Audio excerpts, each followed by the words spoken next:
Today, I'm going to show you exactly why your 40 sets matter so much, the specific decisions that separate a comfortable retirement from a stressful one, and what you can do right now, regardless of your age, to make sure you end up on the right side of that divide. I'm Ryan Carter. Welcome to FinanCoon. If you haven't subscribed yet, make sure to subscribe and hit the like button so you don't miss other videos like this. Now, let's begin. Let me tell you about two friends who retired under almost identical circumstances. They grew up in the same neighborhood, went to the same schools, and had access to the same opportunities. They even chose similar careers and earned almost identical salaries throughout their working lives. At age 65, one of the friends retired with $1.5 million in investments, a fully paid-off house, and complete financial freedom. He spends his vacations in different countries, helps pay for his grandchildren's college expenses, and never looks at prices in restaurants. The other friend retired with only $220,000 in savings, a mortgage that still had 10 years left, and constant financial anxiety. Because Social Security wasn't enough to cover his expenses, he worked part-time in a flower shop. At night, he stayed awake calculating whether he could afford his medications and property taxes. Same circumstances, same schools, same earning power. So why did they end up with radically different outcomes? The difference didn't happen in their 20 seconds, when both friends were too young and broke to make meaningful financial progress. It didn't happen in their 30 seconds either, when they were both building families and careers in similar ways. And it didn't happen in their 50 seconds, when the trajectory was already mostly set. The divergence happened entirely during their 40s. One of them made a series of decisions during that decade that seemed small at the time. The other made different decisions that also appeared small. Neither of them realized they were shaping the entire structure of the rest of their lives.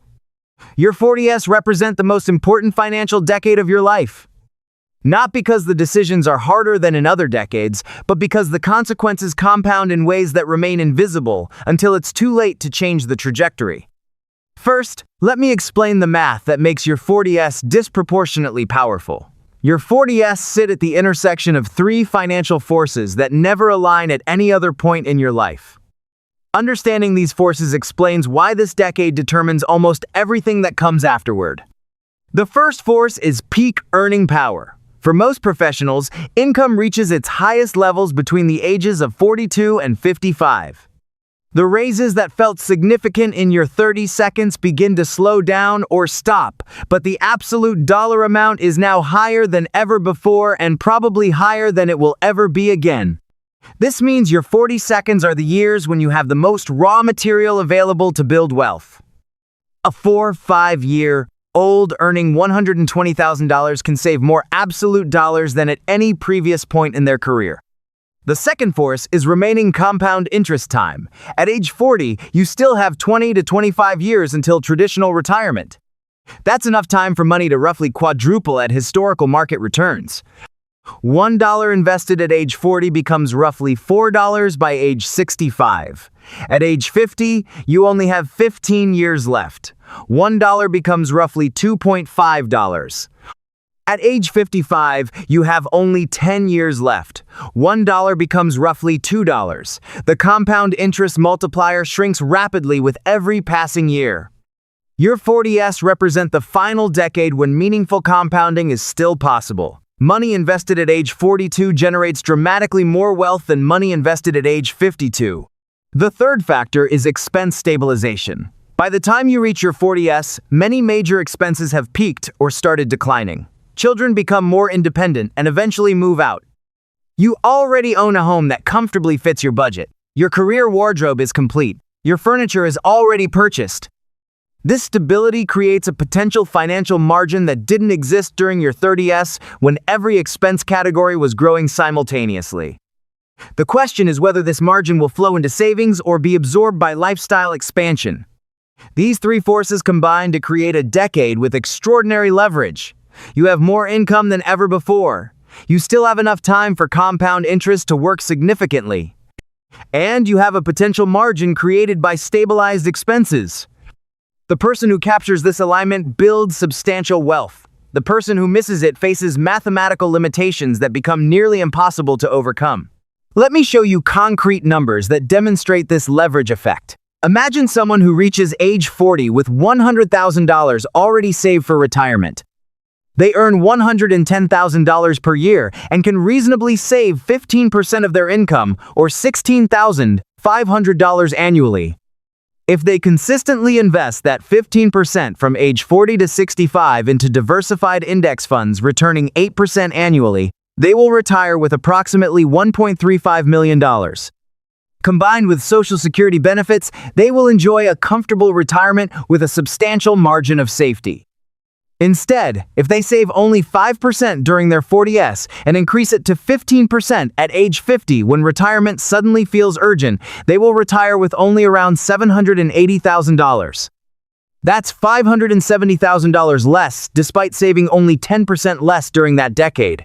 Contributions made during your 40 seconds are disproportionately important because they compound for 25 years. Contributions made during your 50 seconds compound for only 15 years. The mathematical advantage of time cannot be recovered later with larger contributions. Now, let's examine a third scenario. This person also reaches age 40 with $100,000 saved. But instead of saving aggressively during their 40s, they reduce retirement contributions to expand their lifestyle. They renovate their house. They buy nicer cars. They take more expensive vacations. Their retirement contributions average only 2% of income throughout their 40s. At age 50, reality hits. They panic and attempt to catch up by saving 20% of their income during their 50s. Despite this aggressive late-stage saving, they still retire with only around $600,000 by age 65. Their comfortable 40s created a $750,000 reduction in retirement wealth compared to consistent saving.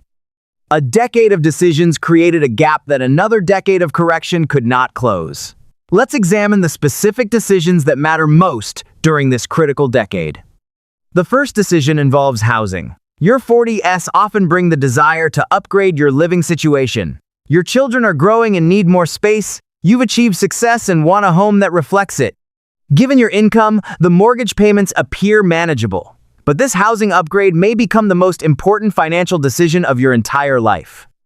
A family moving from a $350,000 house to a $600,000 house increases monthly housing costs by roughly $1,500 to $2,000. That means $18,000 to $24,000 per year that can no longer be invested over the 25 years between ages 40 and 65. That annual difference can reduce retirement wealth by anywhere from $900,000 to $1.3 million. The home upgrade literally costs over $1 million in retirement wealth. I'm not saying nobody should buy a larger house. I'm saying most people make this decision without understanding the true cost. They think they're spending an extra $1,800 per month on housing. In reality, they're spending over $1 million from their retirement future. The family that stays in the modest home and invests the difference creates options the upgraded family will never have. They can retire earlier. They can work part-time in their 60s instead of full-time. They can help their children buy homes. They can survive emergencies without financial disaster. The second decision involves vehicles. Your 40 seconds often bring more expensive car purchases. The practical sedan gets replaced with a luxury vehicle. The reliable SUV gets traded for a prestige model. A family driving two $46,000 vehicles instead of two $27,000 vehicles takes on roughly $38,000 in additional vehicle debt, higher insurance premiums, and more expensive repairs. Over time, that vehicle premium can cost anywhere from $200,000 to $400,000 in retirement wealth depending on how frequently the vehicles are replaced. The third decision involves children's lifestyles and education. Your 40s are often the most expensive years of parenting. Teenagers need cars, insurance, activities, and eventually college. Some families take on over $100,000 in Parent Plus loans to send their children to prestigious universities. Others cash out retirement accounts to finance education. Some stop retirement contributions entirely during the college years. Every one of these decisions mortgages the parents' retirement future in order to fund the children's education. The children enter their highest earning years with entire careers ahead of them. Meanwhile, the parents enter their 50s with depleted savings and only about a decade left to recover. Families who manage this successfully often make uncomfortable choices. They require their children to attend state universities or scholarship schools. They expect their children to contribute through work or student loans. They continue retirement contributions even when college bills create pressure to stop. The fourth decision involves career risk tolerance. Your 40s offer opportunities for career moves that can significantly increase income. New companies recruiting you for senior roles. Startups offering equity. Industries where your skills command premium pay. Many people become increasingly risk-averse during the exact decade when they should be taking strategic risks. They've gained seniority and comfort with their current employer. The idea of starting over somewhere new feels threatening, even though your 40 seconds are your final major opportunity for income acceleration. By age 50, career risks become more dangerous. Someone who takes strategic career risks at age 43 still has time to recover if the risk fails. Someone who waits until 53 no longer has that flexibility. The income difference between staying comfortable and pursuing growth can exceed $30,000 to $40,000 per year.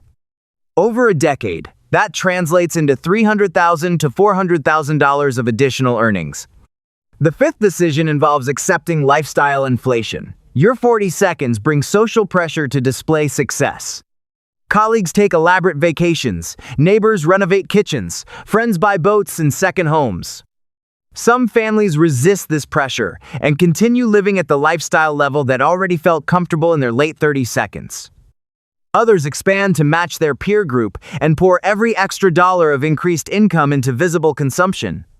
The difference in retirement outcomes between these two approaches often exceeds $1 million. To show you how these decisions accumulate, let me tell you about David and Christine.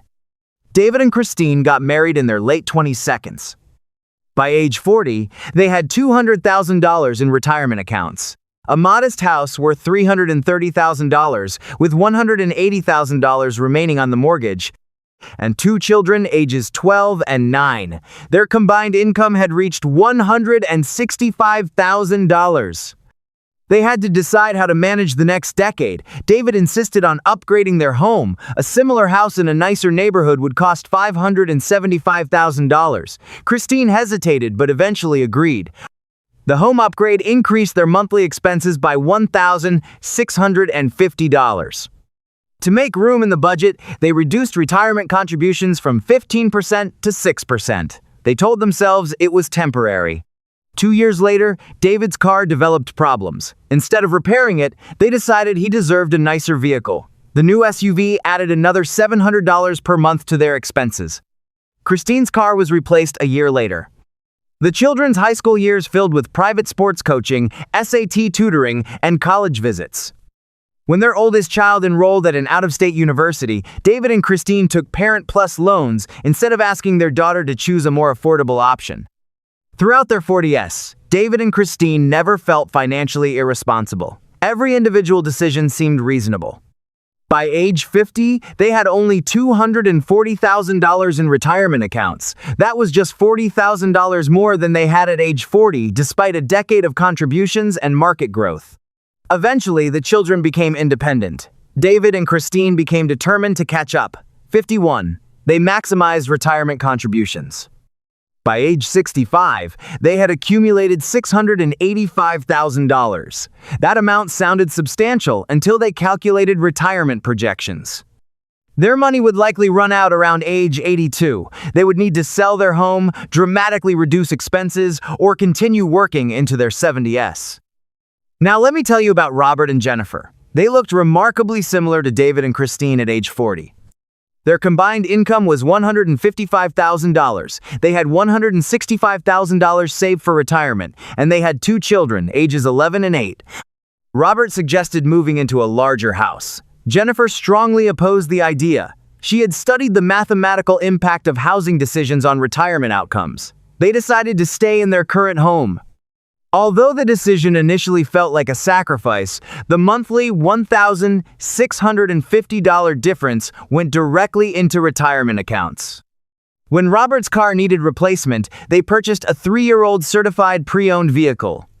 When college arrived, they spoke honestly with their children about costs. Both children attended state universities with scholarships. Throughout their 40s, Robert and Jennifer felt like they were swimming against the social current. Their lifestyle looked modest compared to their peers. By age 50, they had accumulated $580,000 in retirement accounts. Aggressive saving and market returns had more than tripled their balance in only 10 years. By age 65, Robert and Jennifer had accumulated $1.65 million. Their home was fully paid off. They could retire completely, travel extensively, and never worry about money again. The mathematical difference between these two families did not come from different incomes or different investment skills. It came from different decisions during their 40s. The thing that stood out to me most in these two stories was this. During their 40s, both families were equally satisfied with their lives. Research consistently shows that lifestyle inflation produces only temporary increases in happiness. Within 18 to 24 months, people adapt to their new normal. David and Christine did not actually enjoy their 40s more than Robert and Jennifer. They simply spent more money. The extra spending did not create lasting satisfaction, but it permanently restricted the decades that followed. If you're in your 20s or 30s and listening to this, you have the advantage of seeing the future in advance. You now understand that your 40s will create relentless pressure to expand your lifestyle during your peak earning years. Build protective habits now. Create automatic retirement contributions that you never reduce. Decide what is enough before your income makes overspending easy. If you are entering your 40s, you are approaching the most important financial turning point of your life. The decisions you make over the next 10 years will determine whether your retirement becomes comfortable or stressful. Audit every major expense category right now. Is your house appropriately sized? Are your vehicles, transportation tools, or status symbols? Are you funding retirement before funding lifestyle? Every yes to lifestyle expansion is a no to retirement security. If you're already in your late 40s and realize you're inside the wrong story, there is still time to change direction. Every additional percentage point you add to your savings rate improves your future outcome. Consider radical options that your lifestyle-inflated peers would never consider. Move into a smaller house now instead of during retirement. Sell expensive vehicles. Pursue higher-paying work, even if it requires uncomfortable change. And if you're already past your 40s with inadequate savings, focus on what you can still control. Consider working longer. Move into a smaller home to unlock equity. Let's address something deeper beneath all these decisions. The psychological difficulty of being financially disciplined during your 40s comes from feeling like you've earned the right to enjoy your success. After working for 20 years, the urge to finally live well feels completely justified. But when does satisfaction actually arrive? This framework traps most people. The satisfaction you seek through lifestyle expansion delivers temporary pleasure followed by permanent restriction. The renovated house feels exciting for 18 months, then becomes ordinary while permanently reducing retirement savings. The luxury car feels thrilling for a year, then becomes just another car while permanently limiting future options. Real satisfaction is not found in consuming your highest earning years. It's found in converting those years into permanent freedom. The person who resists lifestyle inflation during their 40s experiences genuine satisfaction during every day of a comfortable retirement. The person who inflates their lifestyle experiences real stress during every day of a constrained retirement. The discomfort of frugality during your 40s lasts 10 years. The reward lasts 30 years or more. The pleasure of an inflated lifestyle lasts 2 or 3 years. The consequences last 30 years or more. Imagine yourself at age 70. You're sitting on a porch or in a quiet living room. The morning is peaceful. You're thinking about which countries you want to visit this year. You're planning a gathering for your friends. You feel calm because unexpected expenses no longer threaten your stability. In the other version, you're calculating whether this month's Social Security check will cover your medications. You worry about what happens if your car needs repairs. You feel anxious about an uncertain future with limited options. Both versions of you made their decisions decades earlier during their 40s. Both are now living with the consequences. Which version you become depends almost entirely on what you do between ages 40 and 50. Not on luck, not on income, but on cumulative decisions about housing, vehicles, education, career, and lifestyle. Your 40s will eventually end. Whether you make conscious decisions or default decisions, this decade will pass. The only question is which version of your 70-year-old self you are creating. Your 40s will determine everything. That is not a burden, it is an opportunity. And how you use that opportunity is entirely up to you.